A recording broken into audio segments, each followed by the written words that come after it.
A very good afternoon, everyone, and a warm welcome to the 17th MEDtalks. So I'm just going to introduce our speaker for today, and our guest is none other than Dr. Carmel Miranda, a consultant anesthesiologist turned writer. Born and bred in Colombo, she studied at the Faculty of Medicine, University of Colombo, and obtained her postgraduate education at the Postgraduate Institute of Medicine, University of Colombo. She has been an avid reader all her life, and during the COVID pandemic, took up the challenge to write Crossmatch and published it in December of 2020. The book has won the Gratiaen Prize in 2020 and the State Literary Award for Best English Novel in 2021, and was also longlisted for the Dublin Literary Award 2022. Ladies and gentlemen, please welcome Dr. Carmel Miranda.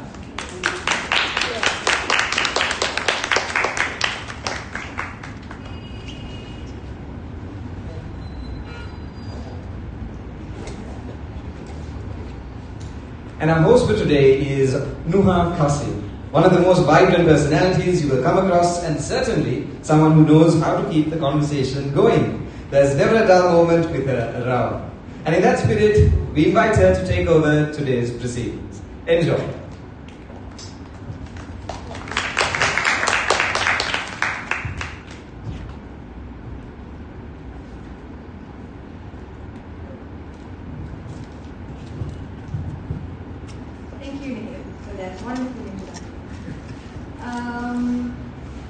It's so great and wonderful to have you here, madam. First of all, how are you feeling, and how is it like being back at faculty after all these years? Thank you for the introduction, Niket, and thank you for inviting me here today. I should say that first before I start off. To answer your question, it feels very strange. I haven't been here for a long time, more than 25 years, and it's very surreal to be back here. So much has changed, and sometimes I don't want to see the changes also, because the picture in my mind is now getting quite distorted. And the other reason that it feels strange is because I think it's talking about this book here in this place, because a long time ago this is where the seeds of that story were sown, and I didn't know it at the time, but it's things that happened when I was here that really is the backbone of the story. So it's very surreal that I'm here talking about the book in this place to medical students. So it's almost a full circle moment. Exactly, yes. Right then, so let's begin, madam. If you could describe the book in a sentence, what do you think the sentence would be? How would you describe it? It's a difficult one to summarize the whole book in a sentence. But if I had to, I would say it's about a young person seeking answers, and in the process discovering, unexpectedly discovering some truths about herself. Right. Having read the book, I really like that statement actually, because it gives this sense of sort of the mystery, and also the same time the relatability of the book, and we'll explore that later. But yes, actually, if I could read a section of the book,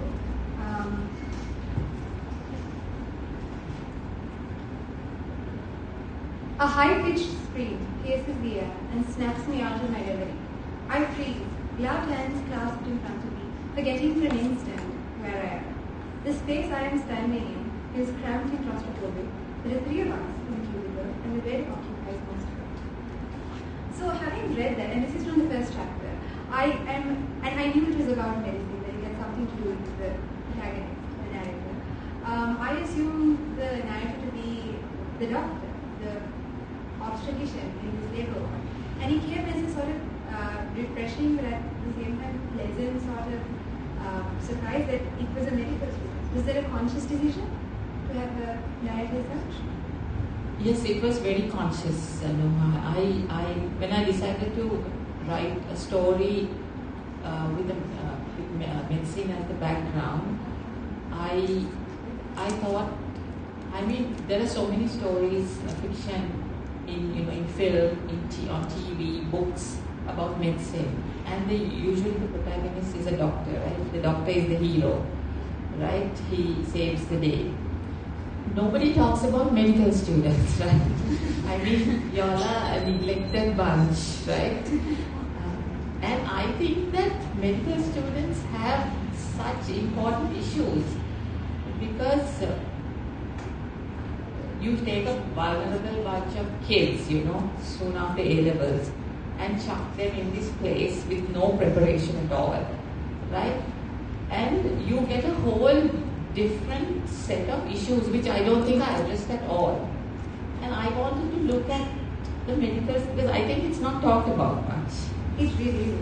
Yeah, and I also, thinking back to my time here, I recalled, issues. I mean, when I say issues, it sounds like it's some, deep psychological problem. I don't mean like that. But, feelings that you have which you probably never addressed. That, the first day of medical college, right? They took us and chucked us into the dissecting room. Like we were happily chatting outside, queuing up, chatting and meeting people for the first time, and we were so excited.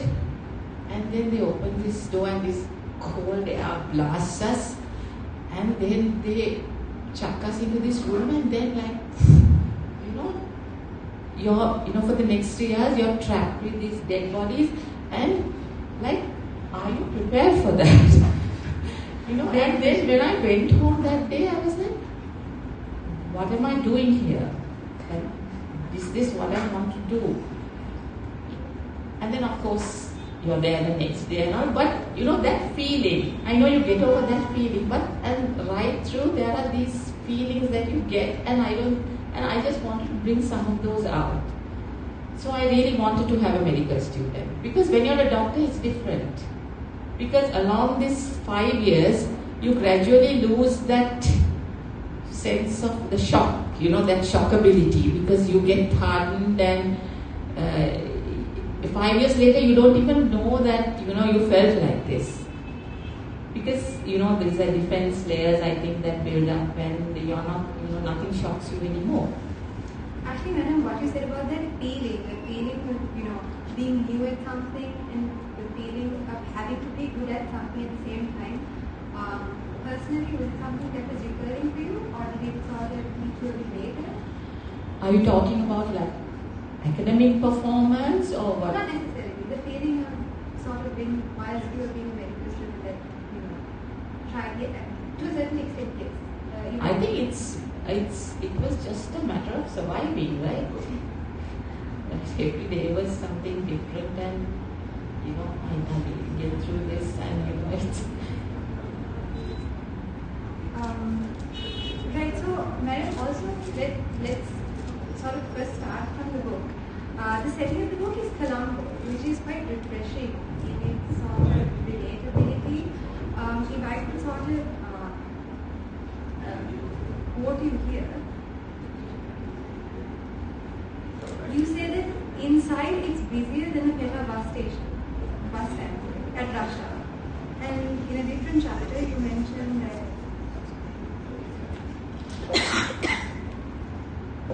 I love this sentence, by the way. The bunch of purple plastic graves dangling behind the windscreen dances madly as street signs whiz past. Then Wasteland Road, Canal Road, and now a road alongside a long, narrow serpentine canal, which twists and turns amidst clusters of shabby dwellings. The plastic graves are just so intrinsically Sri Lankan. In the three-wheeler. In the three-wheeler, yes. I didn't even introduce it because I assume everyone knows what it is.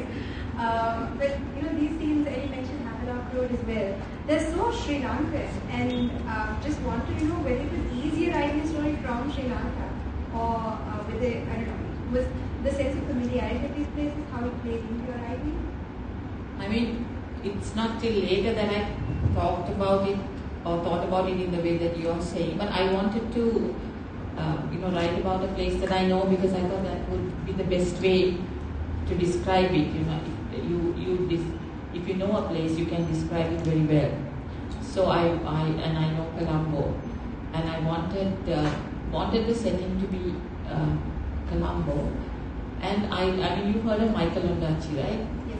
So he said, I mean, I'll try to quote it, but I'm just paraphrasing, but he said something like, there's nothing as exciting as reading about our places or ourselves in a book, because when that happens, you're not invisible anymore, and you, I mean, to put it, okay, I can't get the exact quote, but you know what I feel that when you read about a place that you know, that is familiar to you, that you have experienced, there's an instant connection with that story. And there's nothing an author wants more than for the reader to connect with the book. So if you can write a story that the reader can connect with, you know, you're halfway there.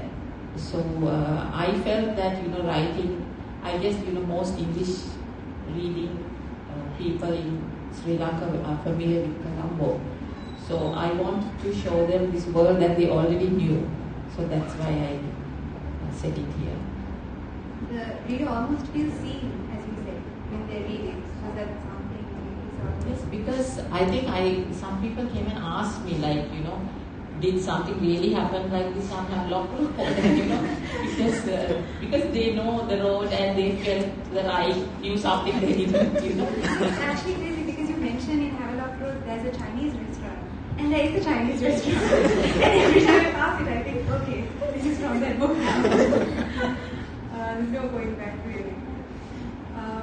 So just going along there, you and talking about, again, these sort of very intrinsic life experiences, you also outlined some very quintessentially medical student experiences. From sort of talking with friends in the canteen, which I'm sure everyone has really done here. Over and fish buns, taking fish buns home, and if I could, and describing the clinical group actually, if I could read from the book. This morning, my clinical group, comprising Harshad, Tara, Dinesh, Devika, Rehan and myself, a motley crew of 6 united by the alphabetical arrangement of our surnames. That's something I think everyone can understand, because that single letter really affects, you know, the group you are with for 5 years. And actually on that, I think you mentioned in a different place.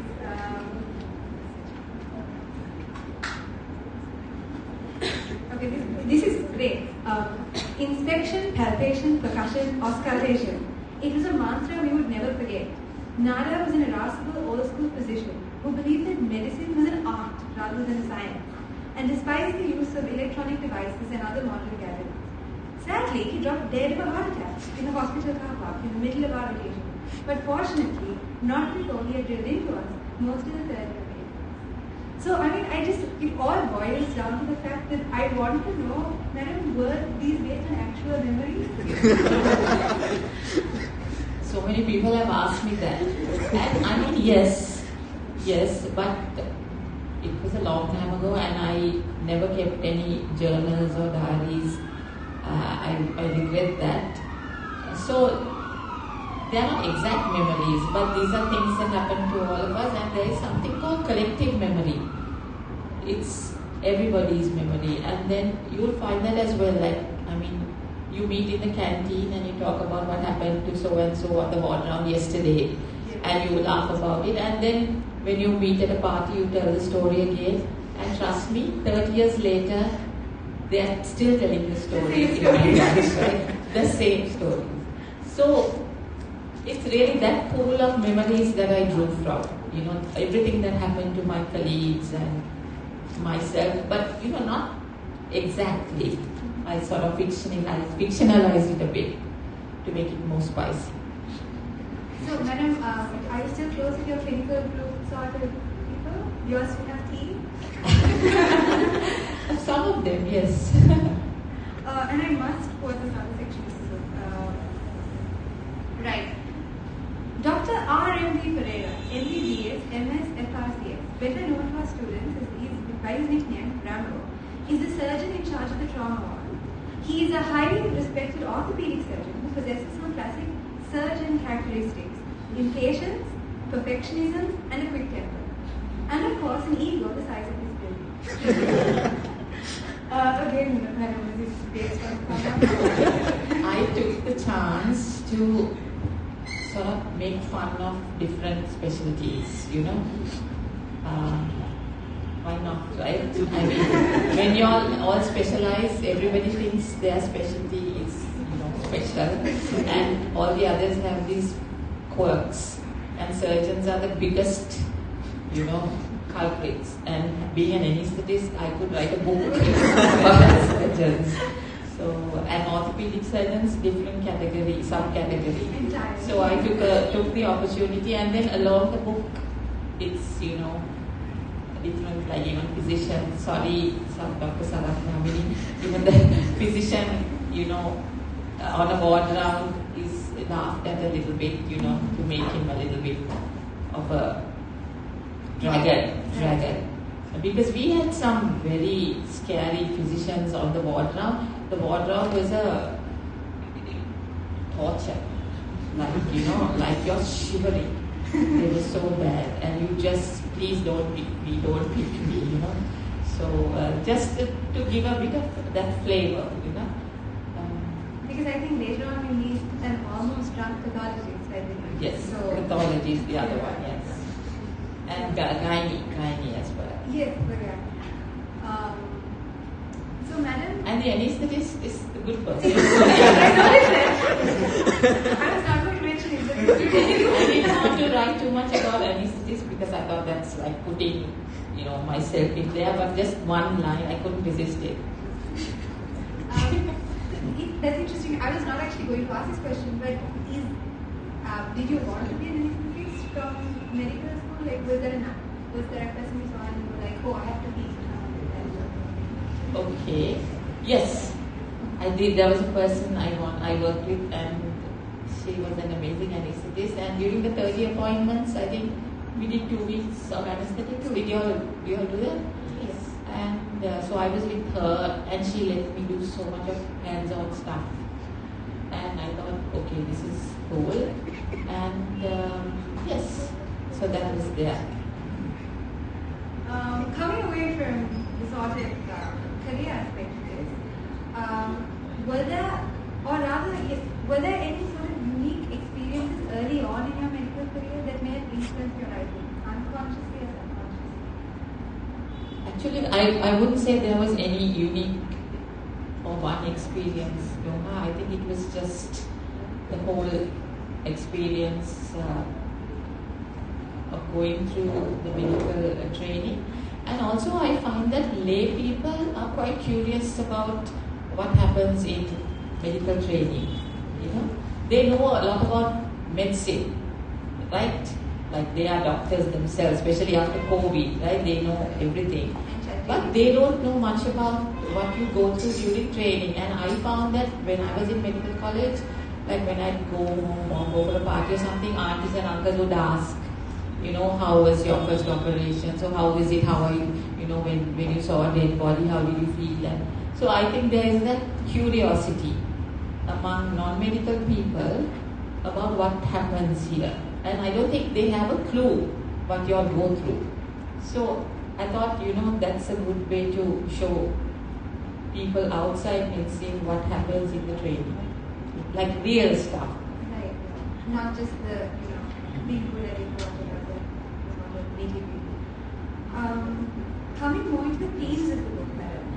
The story deals with themes of sort of family. So the family dynamics of the narrative, the medical student changes in the story progresses. And also themes of social hierarchy. Because, I mean, this is true even today. When you say that you're a medical student, it is an almost sort of, okay, status symbol outside of it. Not within and within the hospital really. But there's a sort of status you get. And also you deal in terms of social hierarchy outside of the community, people from different walks of life. And even in the clinical sort of descriptions the clinical group makes, you go on to sort of describe where they're from. Almost things that had a bearing to who they are. Just wanted to know, madam, in terms of the writing process, was it the story or its specific undercurrents that arose first? So when I decided I wanted to write the story, I found that what came to my mind first was these experiences that I had gone through in medical college, which were not talked about much. And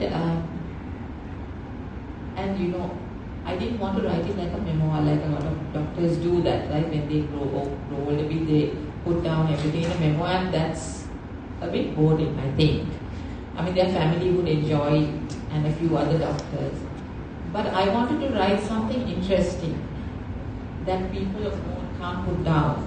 So I decided to fictionalize my story of the medical student story a bit.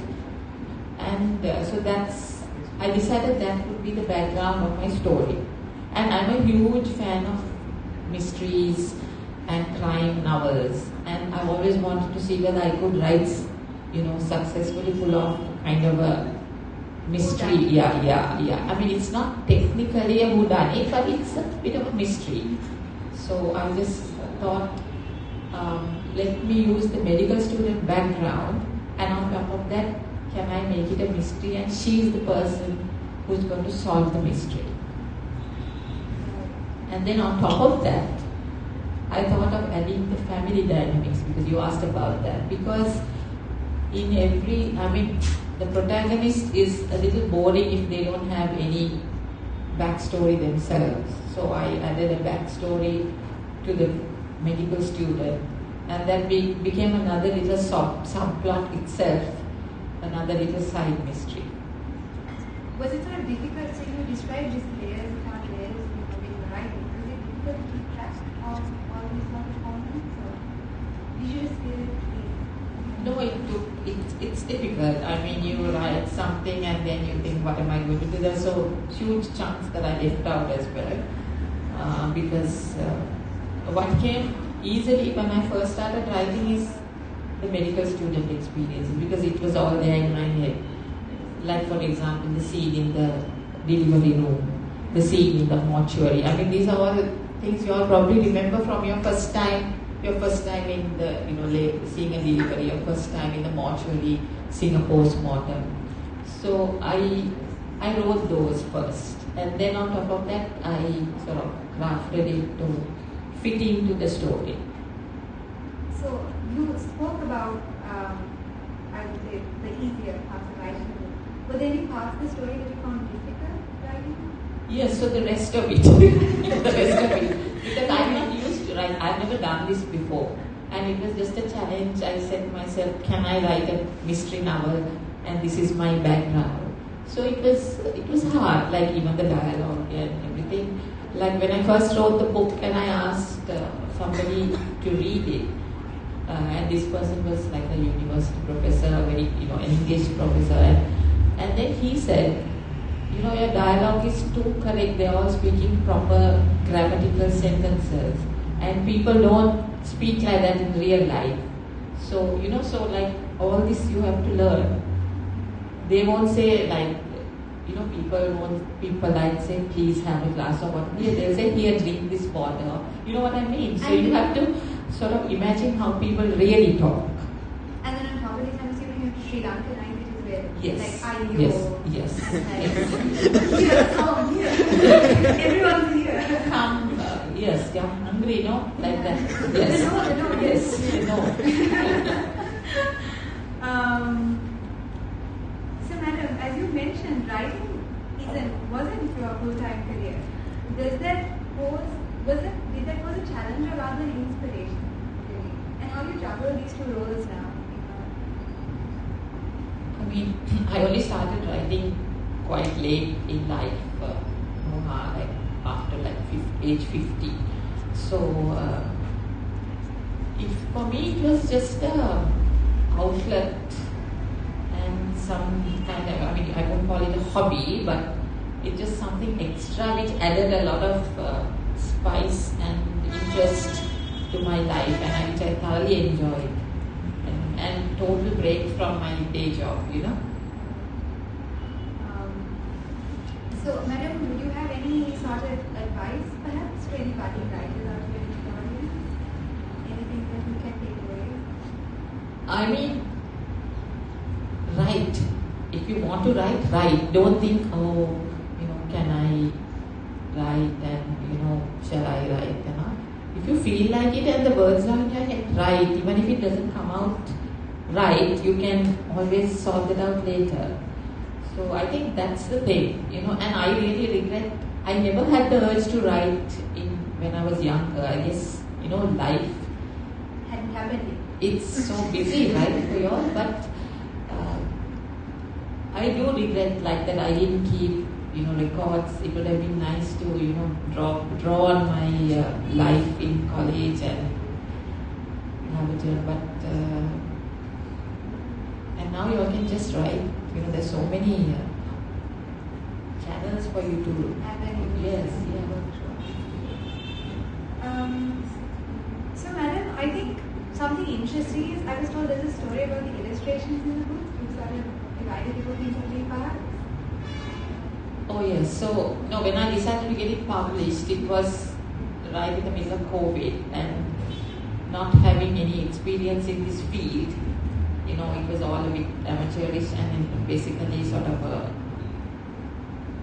home project, and which was also nice because I was fully involved in the book. So yes, the illustrations are done by me and my daughter, who you might know.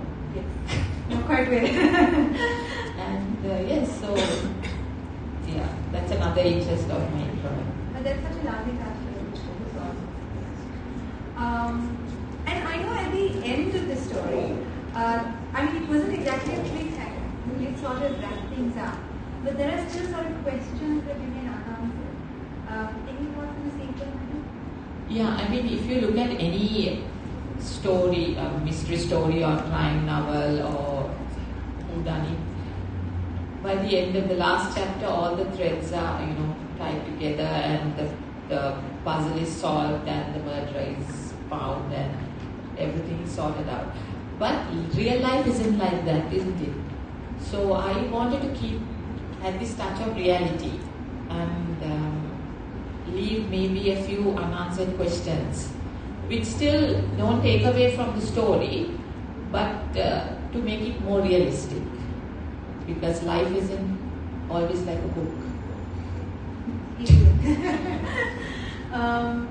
And I suppose the only question that I have from my end is, I know you said if you want to write, just write, and you sort of wanted to write during COVID. But what is your origin story? Did someone sort of... No, so actually, Niket, I have to correct him. I know the book was published around the COVID time. I had actually been working on it for years previously, but in secret, and nobody knew, except for some few close friends, who I asked to read bits and pieces. So I decided to get the publication done during COVID. Yeah. So the origin story.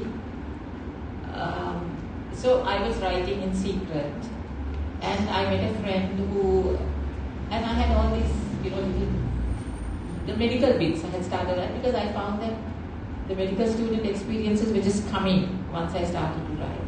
And I met a friend who was a writer, who had actually published a book, and I was so impressed to meet somebody like that. And he said that they have a writing group, and they meet every month, and they read each other's work and critique it and all that. And he invited me several times, but I was shy, as you are, right? You're shy to let other people hear what you have written for the first time. And I've never done this before in my life, as far as I'm a doctor, and that's what I do.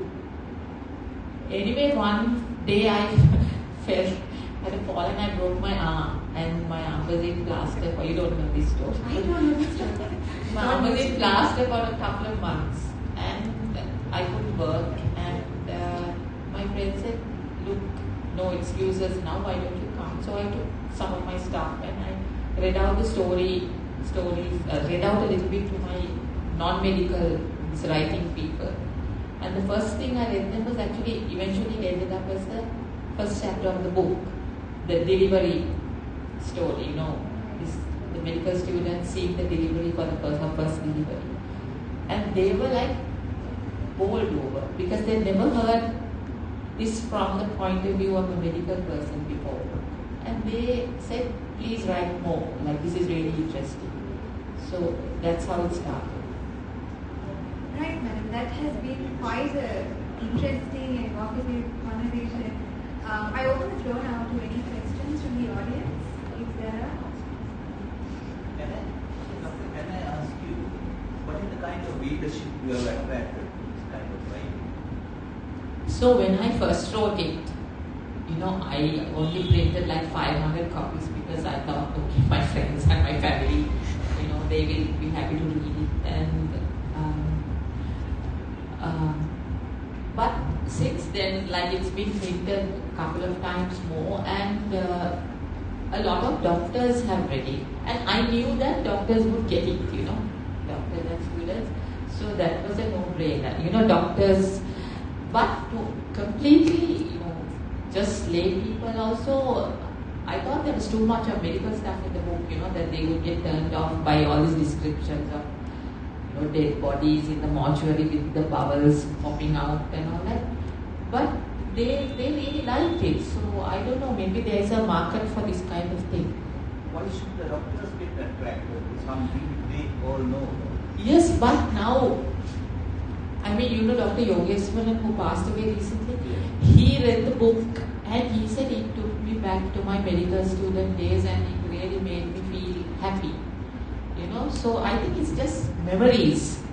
It's like when you have, you meet somebody from a long time ago and you remember the old times. I think it's just the memories. But most of the senior doctors who read it have said it took me back to medical college and it brought me a lot of happy memories.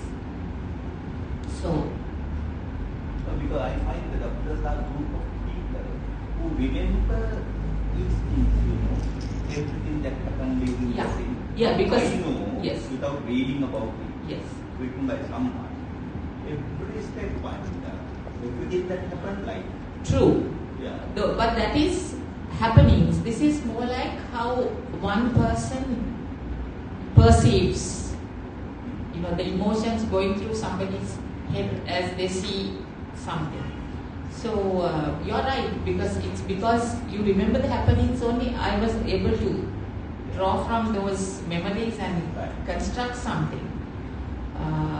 But I think medical college days, sometimes you might forget.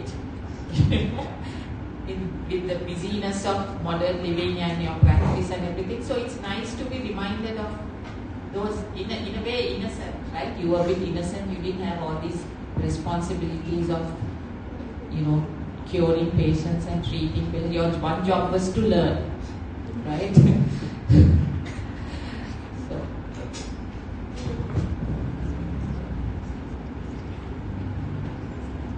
One thing I noticed, and I also read an article about this, is that you really know how to kind of choose your words and say something kind of you get the message across very simply, in very sort of simple description. So was there a long editing process? Did you think a lot about what words to use where, or is that just your normal way? Actually, I'm not sure how to answer that, but I think that for me, not having a background in English literature or creative writing probably helps in not making it too flowery, if you know what I mean. So I think people who are trained in creative writing and English, they tend to make everything a little bit more flowery. But most of the editing was self-editing, because at that time I didn't even know people who edit and all that, although I did get people to read the thing. So self-editing, once you write something, you go back and look at every sentence. You read it aloud and see how does this sound, how can I improve it, can I delete. The most important thing I found is, can I delete unnecessary words, and you can 10% of words are unnecessary. How can I make the sentence shorter and mean the same thing? So self-editing, I think, is very important. And don't write something and then be happy with it. And even writing a letter, an official letter to the dean or somebody, don't write it and send it off. And see how you can improve it. And along those lines, like, how did you write? Like, did you write or did you type or did both you actually. Like Okay. if something comes to my mind and I'm, out somewhere, I will write notebook. Sometimes even Samsung Galaxy Notes. not wrong? But then eventually sit down and put it on the computer. And later on, as I got into this, I used the phone a lot because, like, when you're out somewhere, you can't write anything. And I see somebody, wearing a T-shirt, and I think I want to put that in the story. And so I quickly write, Bob Marley T-shirt. Because if you don't write it, you never remember it. Because I think I'll go home and I'll write it, and when you're home, you can't. So when a thought comes into your head, write it down immediately. And then later you'll be surprised. You will find very interesting things that you can write about. So I'm jealous of yours because you are now in the thick of it. And every day things are happening. So write about it. Better start now.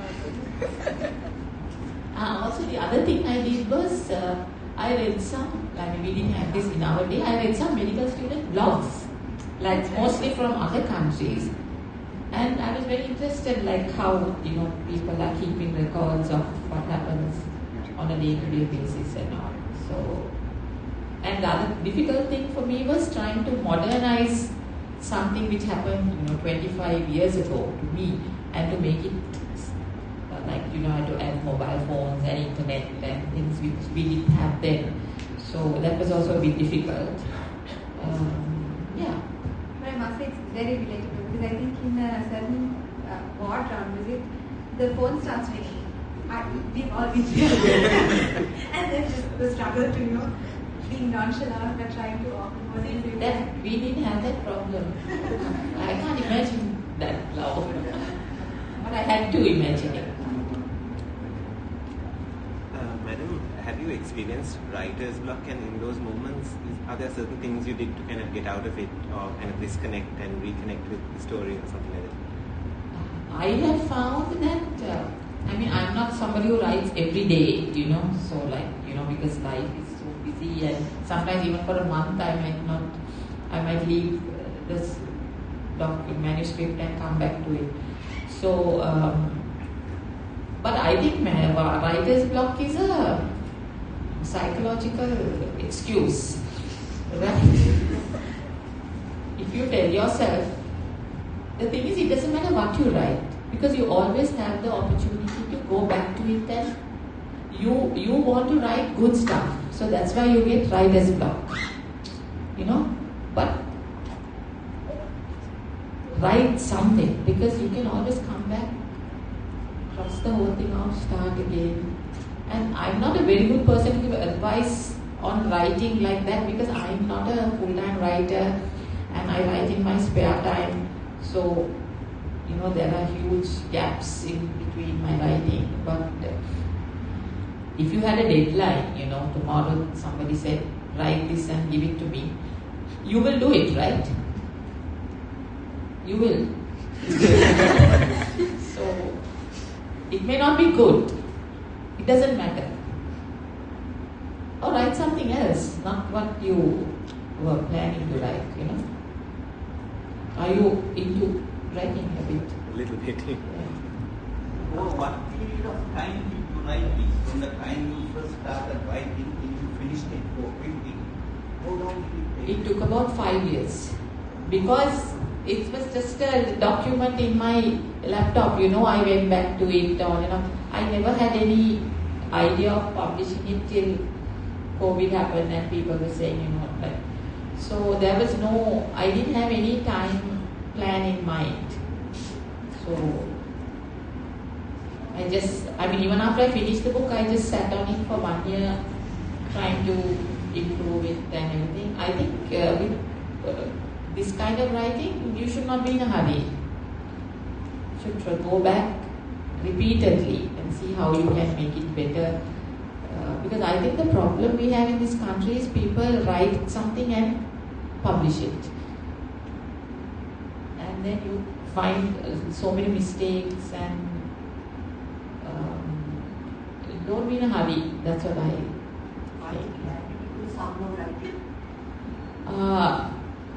Well, Nuha was mentioned the sequel, which honestly it's in my mind, but I haven't got the inspiration for it yet.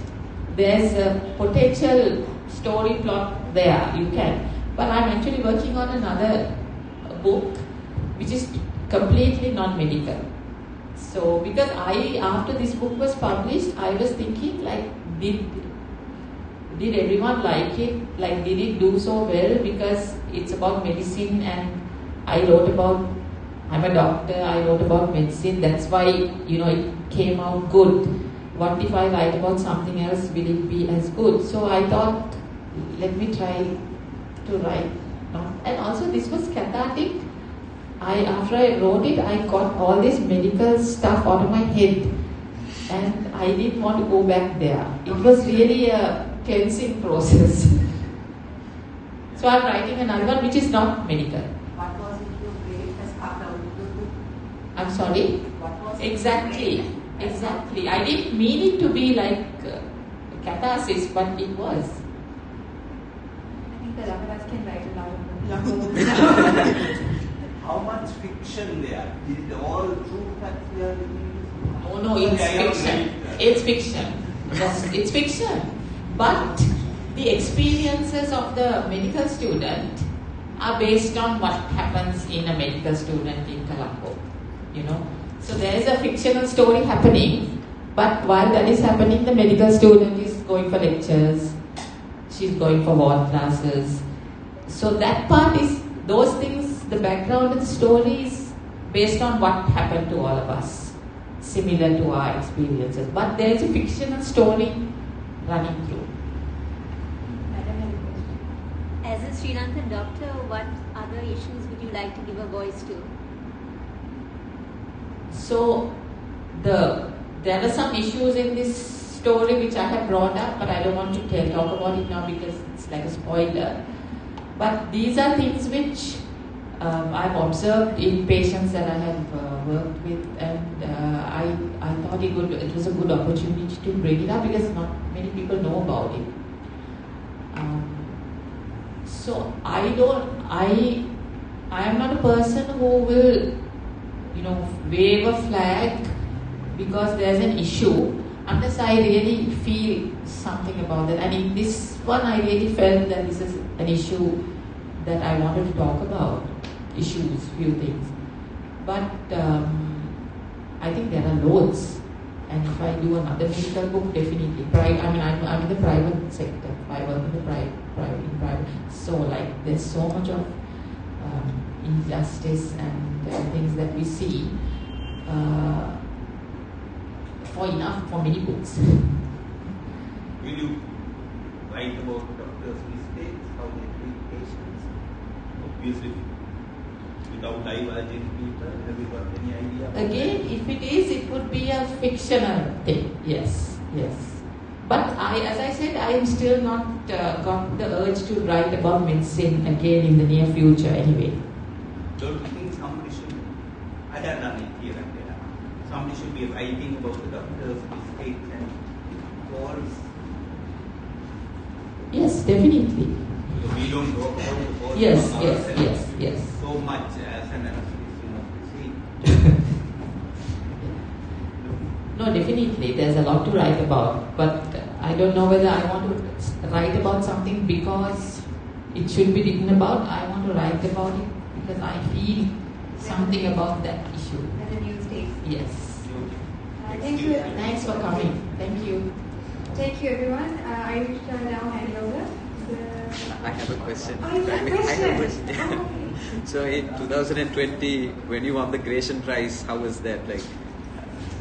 So this, I told you I showed the book to somebody, he was an academic professor, and he said, this is good, you should submit it for the Gratiaen, and I wasn't sure, but he said no, and so it was just a fluke chance, I thought, and I was thrilled when it won, because the attention that the Gratiaen Prize gets, even in Sri Lanka and even internationally, you can't get it by just normal marketing and publicity. So I know that if it hadn't won, I wouldn't have got so many readers. And at the end of the day, what an author wants or a writer wants is for people to read the book. So the Gratiaen was such a nice thing. But also difficult now, because when you're writing a second book, people will there's that pressure. Yes. Were there any other Sri Lankan authors who inspired you, any books that you sort of really enjoyed reading, over the years? Okay, I have told this a lot in a lot of interviews, but one of my favorite books of all time is Rebecca by Daphne du Maurier. I don't know whether you all have familiar with, because it's not the same genre, but I think it's like a perfect book, because it's got I always wanted to write a book which would be as the mysteries, everything she has got in her. One is her language, like you said, the language is not too flowery, it's very simple, and then the mystery and that final twist at the end, I really like, and it's not a big book also. So if you all haven't read it, I really recommend that book. But there's a few books like that, but that is my number one book. At what point did you decide the title of the book?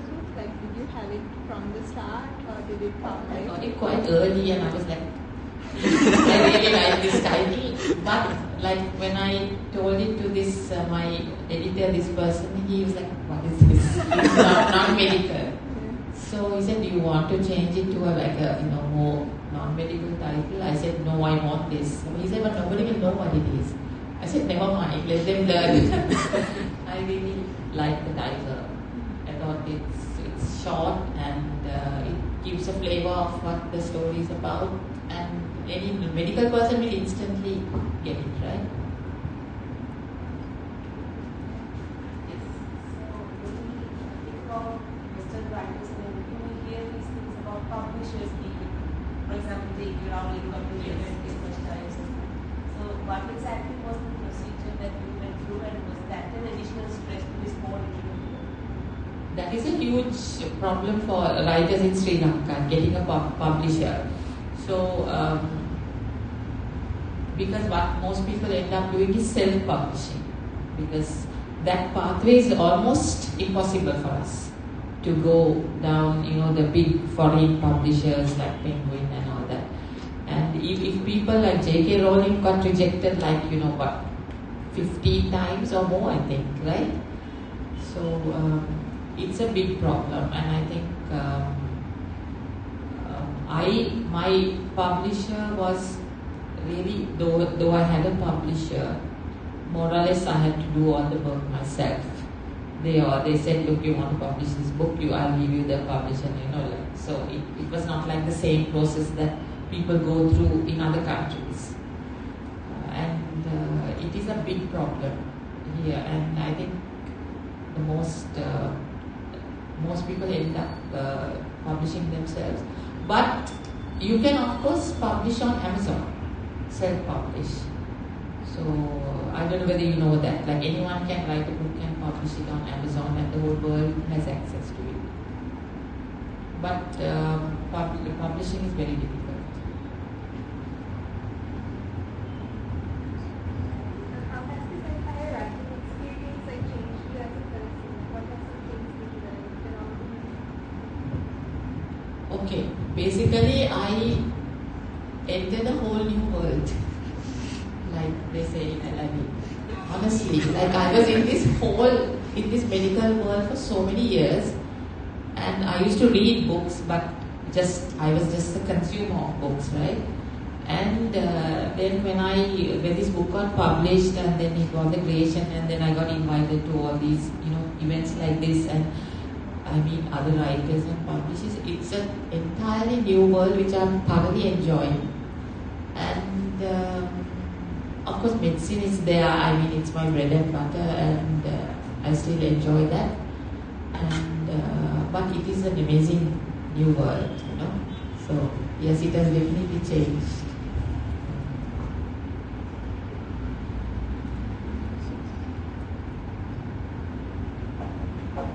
So, like in Western media, there's like a lot of stories about doctors, right? Like a lot of like TV shows, lots of books, and like this Adam K has written, there are like lots of books.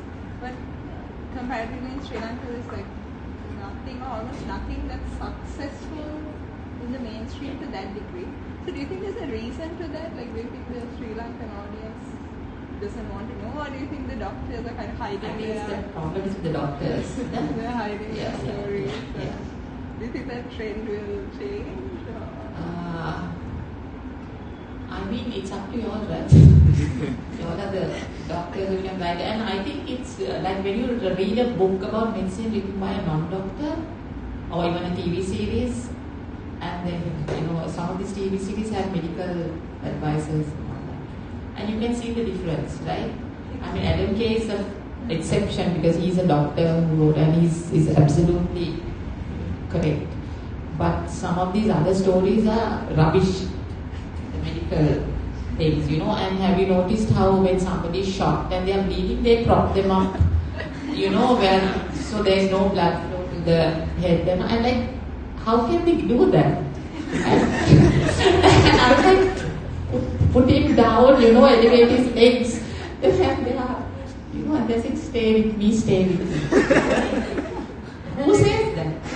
Cut the vein, the blood keeps coming up. Yeah. But the biggest thing is keeping this hypotensive patient sitting up against a wall. So one of the things that I wanted to show also how real it is, and how, especially how gritty it is and not so nice sometimes, yeah.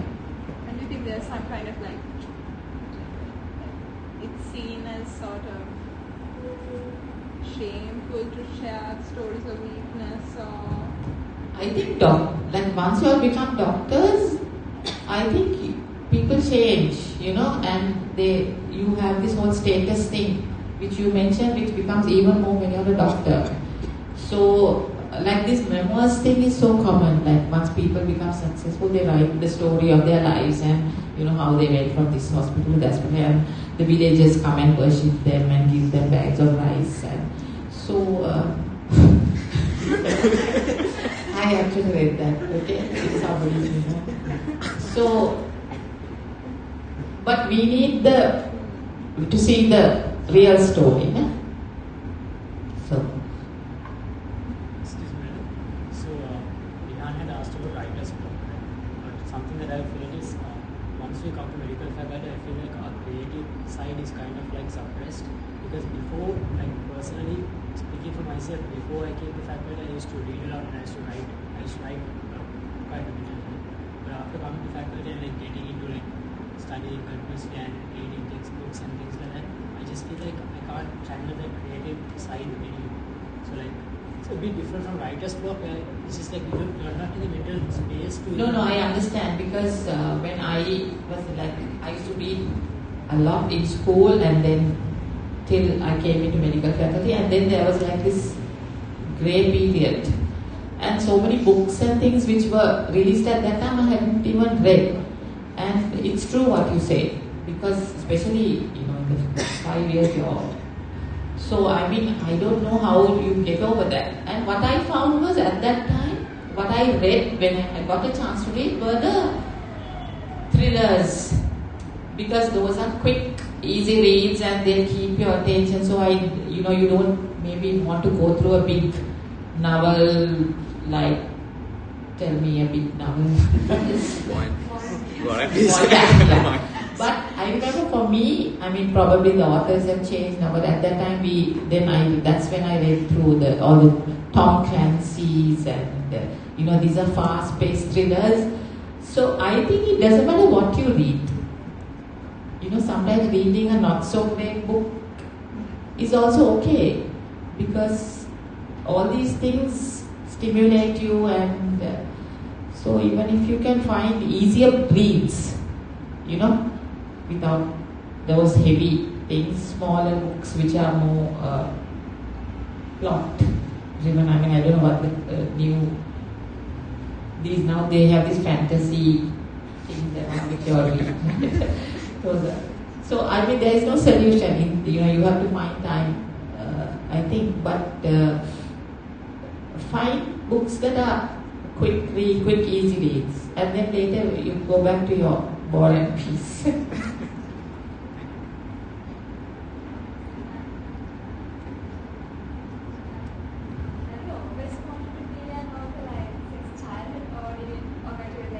Very late. Honestly, that's what's a bit unusual. I think most people say, I always wanted to be a writer, I always want to write a book, but this is, I don't know what, at some point, I was reading, and at some point the switch flipped, and I was thinking, can I write something that people would like to read? So, yeah, quite late.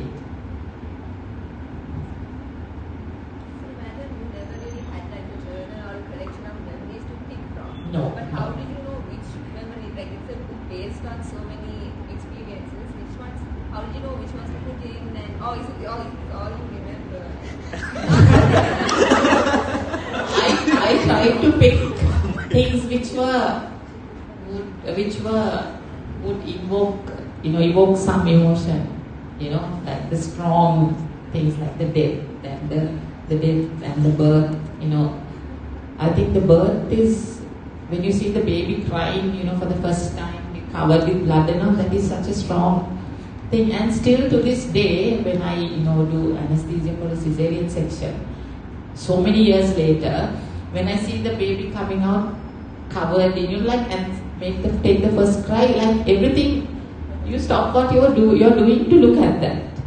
So there are some events, I think, which are more gripping and sort of, even the most hardened person, when they see the baby crying, coming out of the mother at that time, they feel something, I think.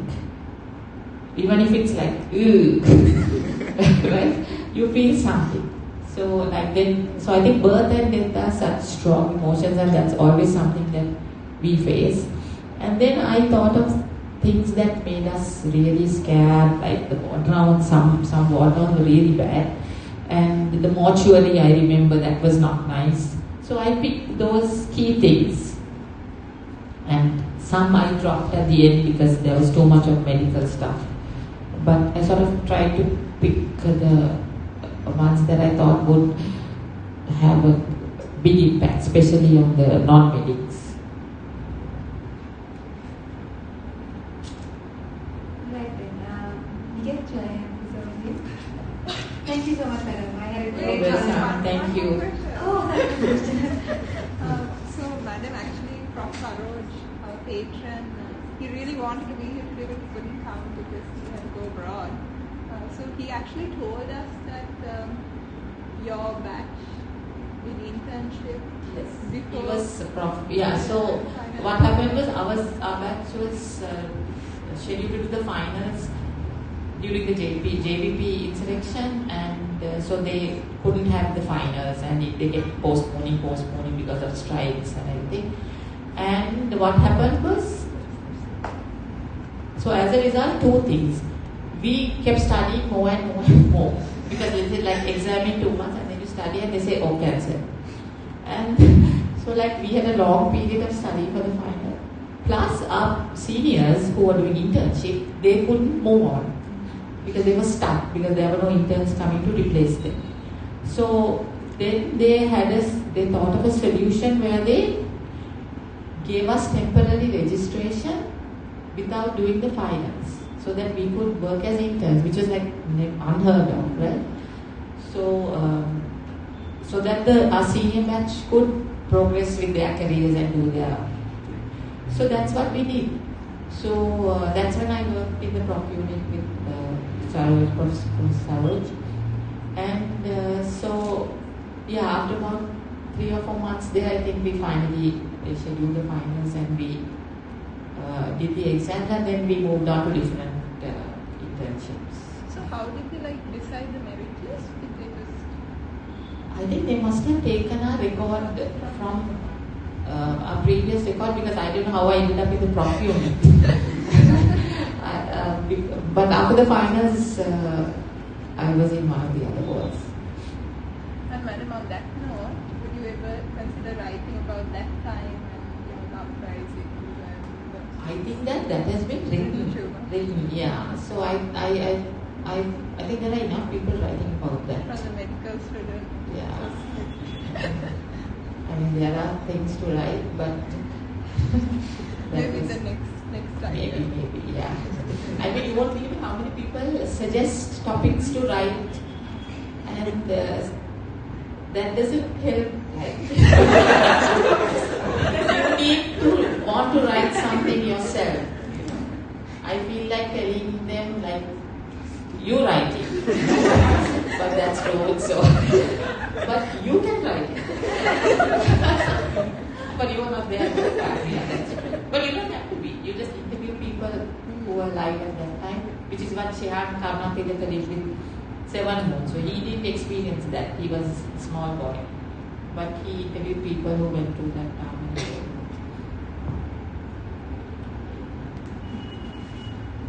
Thanks a lot. It was very nice talking to you.